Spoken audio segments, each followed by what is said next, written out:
Olá, boa noite para você mais uma vez. O ministro do Supremo Tribunal Federal, Alexandre de Moraes, expediu novos mandados de prisão para influenciadores bolsonaristas que são investigados por publicar ataques e ameaças a membros do Judiciário e até da Polícia Federal. Quem vai trazer os detalhes ao vivo para a gente é o Igor Damasceno, direto de Brasília, ele que já está aqui. Olá, Igor, boa noite para você. Quem são esses alvos dos novos mandados de prisão?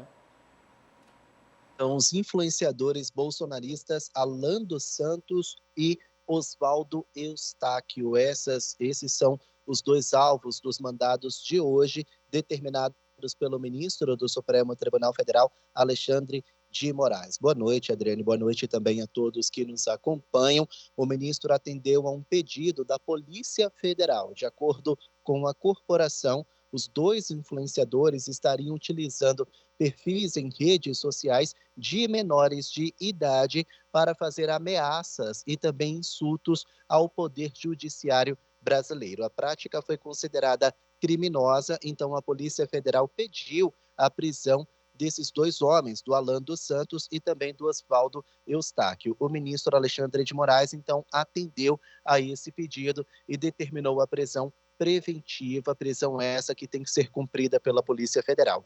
O problema é que nenhum dos dois está aqui no Brasil. O Alan está nos Estados Unidos e o Oswaldo está na Espanha. Então, esse mandado de prisão continua em aberto, determinado pelo Supremo Tribunal Federal. E a gente falou a respeito do suposto uso de redes sociais de menores de idade, justamente para fazer ameaças e críticas de forma infundada ao Poder Judiciário. E de quem seriam essas redes sociais? De acordo com a Polícia Federal, o Oswaldo Eustáquio teria utilizado o perfil do Instagram da filha dele, de 16 anos, para fazer essas críticas e ameaças, inclusive de morte, ao Supremo Tribunal Federal, os ministros da Suprema Corte. E por que menores de idade? Porque eles não poderiam responder na esfera criminal, então seria uma forma de ocultar os verdadeiros criminosos, entre aspas,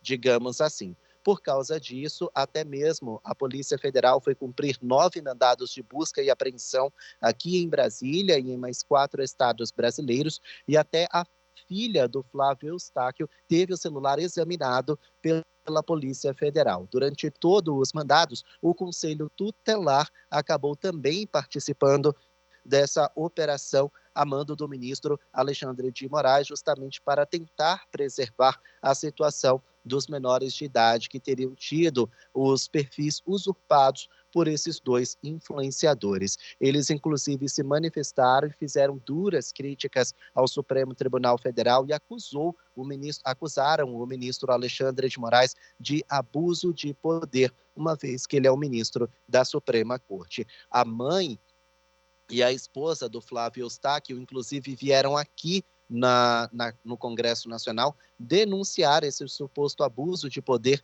de Alexandre de Moraes. Isso numa expectativa de pedir o impeachment do ministro que hoje ocupa um cargo na Suprema Corte. Por falar em impeachment e em Alexandre de Moraes, a situação dele se complicou. Na verdade, há uma polêmica aqui em Brasília por causa daquela reportagem da Folha de São Paulo que acusa Moraes de usar a estrutura do TSE de forma indevida para investigar pelo menos 20 bolsonaristas.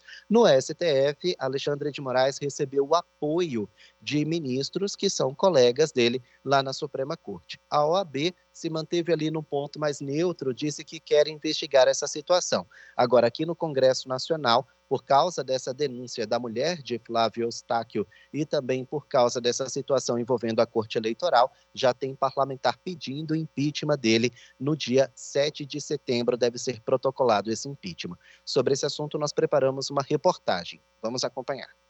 Na abertura da sessão do Supremo Tribunal Federal, o presidente da Corte, ministro Luiz Roberto Barroso, chamou a repercussão de crise fictícia e lembrou que a campanha eleitoral de 2022 foi marcada por mentiras contra o pleito.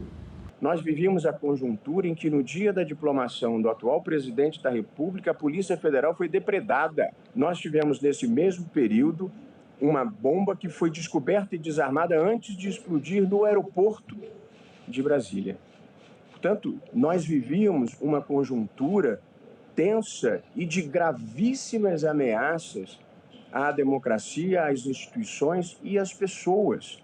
E, portanto, é preciso ter em linha de conta que as decisões eram tomadas numa conjuntura extremamente adversa, em que se fazia uma campanha falsa, fraudulenta, contra as urnas eletrônicas, contra a legitimidade do processo eleitoral e depois contra a posse do presidente da República eleito. Portanto, todos os atos praticados pelo ministro Alexandre de Moraes se deram no cumprimento de dever. A fala aconteceu um dia depois de uma reportagem do jornal Folha de São Paulo apontar que, supostamente, um juiz do gabinete de Moraes teria utilizado a estrutura do Tribunal Superior Eleitoral por meios informais para produzir relatórios contra ao menos 20 bolsonaristas. Os relatórios seriam para embasar uma decisão do ministro no inquérito das fake news, na época em que ele era o presidente do TSE. A ação foi comparada aos métodos utilizados pelo então juiz Sérgio Moro no inquérito da Lava Jato. Durante a sessão, o ministro Gilmar Mendes afirmou que a comparação é irresponsável porque Alexandre de Moraes não agiu de maneira indevida.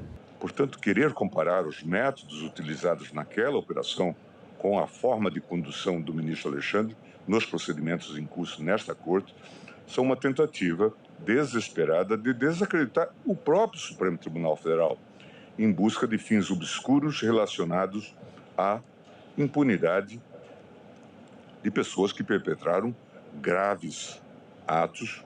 Moraes se defendeu, disse que toda a investigação é regular, documentada e com a presença da Procuradoria-Geral da República. Seria esquizofrênico eu, como presidente do Tribunal Superior Eleitoral, me auto-oficiar. Até porque, como presidente do Tribunal Superior Eleitoral, no exercício do poder de polícia, eu tinha o poder pela lei de determinar a feitura dos relatórios. O procurador-geral, Paulo Gonet, confirmou.